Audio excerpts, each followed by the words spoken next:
They thought we will fear them by nine-tailed phoenix. The entirety of the human race, every spacefaring human nation, every citizen and leader, every specialist and layman who could, watched their screens silently. They stared in mute shock, in silent horror. As greatest tragedy, atrocity of the century unfolded before their very eyes in real time. The next Grex's throne had also ignored every Heil and every energetic barrier from every orbital safeguard, it being too small to be registered capable of bombardment. It slipped in, just like the rest, and, like its kind before it, crashed into yet one more environmental dome, shattering the barrier and evacuating the dome's carefully balanced gases into the inhospitable colony world's barren expanse. As the life coverage panned, plants, farm animals, pets, and even children could vaguely be made out by the relative sizes and shapes of the dots visible from the camera's distance. Some wept, some clenched their fists, and some swore under their breath. Some fought the tears, and some didn't. But most just couldn't look away. The attack was meant to scare the humans, to show them the cost of resisting the Grexian invasion. Specifically, it was an attack against the current rival, the human nation of Canadia, an older nation, so named for reasons largely forgotten to time. When the Grex's High Warlord had deemed that enough time had passed for the news to disseminate among the Canadian people, he ordered a communication link to be established with the nation's leaders. The High Warlord wore a smug face. Of course, his decisive and creative approach, only slightly inspired by his various advisors, had likely just saved the Grex's war machine considerable resources in bringing the enemy closer to surrender. In fact, the project had worked so well, it was plausible that these peace-loving Canadians would be eagerly begging his people for a ceasefire by the end of this very meeting.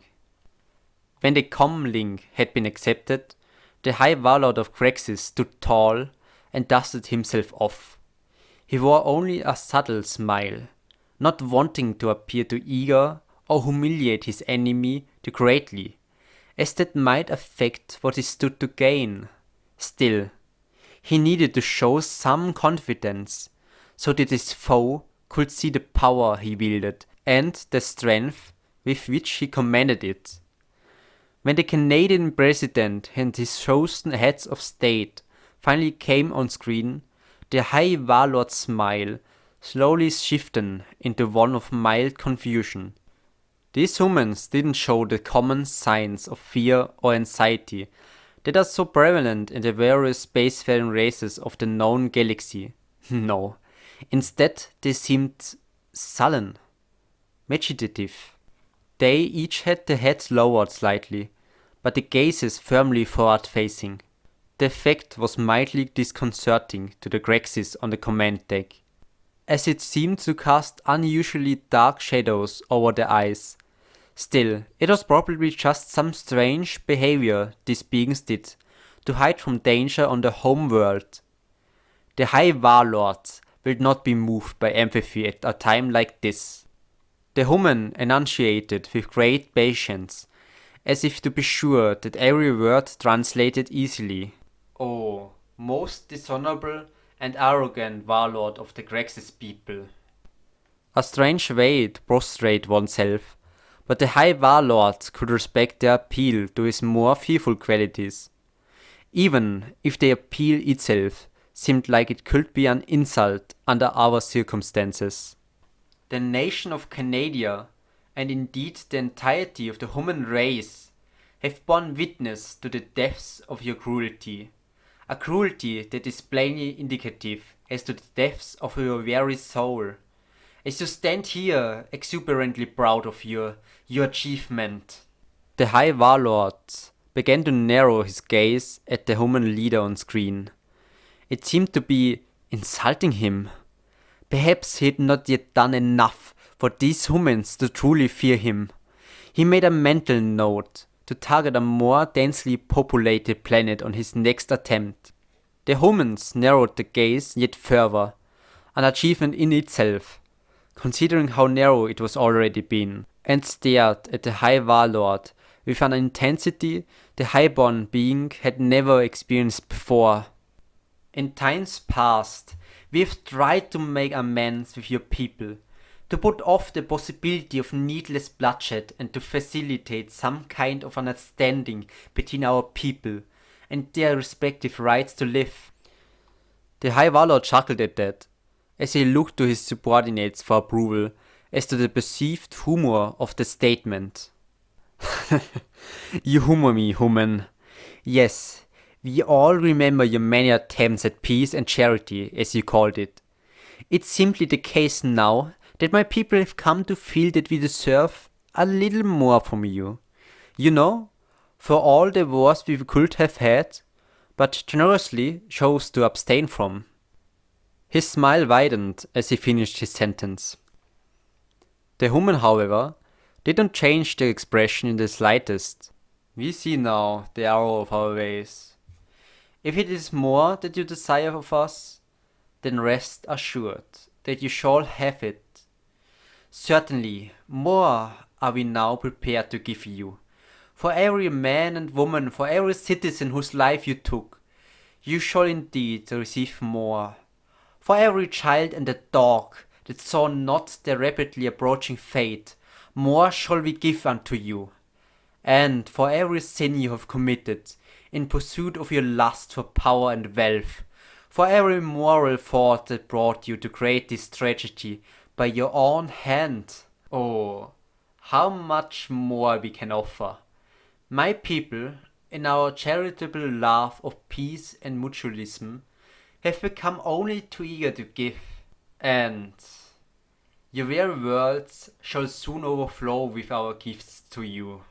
Something about the human's eyes had begun to wear on the High Warlord of the Grexis. Something about the way it spoke had begun to add to that. An odd sensation at the back of his mind, a new one, slowly grew as he stared at the screen from his command deck. High offender of the blood-stained Grexis people, it is my greatest pleasure to reveal to you that I have received word from the 11 other human nations that this matter has transcended the simple squabbles of national interest, and I have received countless applications from even the independent human groups that dot the periphery of our space. Soon, dear neighbor, the entire human race shall unite for the first time and deliver our gracious gifts to you. This must be some kind of bluff. Humans don't unite, certainly not over a single conflict. The High Warlord stepped forward to get a better view of the human speaker on his screen. What kind of response is this? You were supposed to fear us. Did you not just witness the extent of our strength? Yes, dear neighbor. The human's eyes flashed with excitement, before calming back down. We witnessed the extent of your strength with rapt attention. Now, the human's voice lowered to a deep and foreboding drawl. The very words seemed to drip from its tongue slowly, like thick viscous drops of venom. You shall witness ours. The High Warlord took an unconscious step backwards from the screen. The thought to correct his posture crossed his mind, but somehow it didn't seem important enough to draw his attention away from the humans before him. Prepare your defenses, you pitiable warlord, for if you ever breach them, there shall be remarkable little left of you, or your adherents. And if this concludes the data entry 123497, called They Thought We Would Fear Them by Nine-Tailed Phoenix. You can find the link to the origin below, and as a reward for staying until the end, here's your mandatory fun fact. Australia is wider than the moon. The moon sits at 3,400 km in diameter, while Australia's diameter from east to west is almost 4,000 km. And lastly, if you don't want to miss new narrations, then just subscribe and activate the bell. That's all, and stay healthy, sentient beings.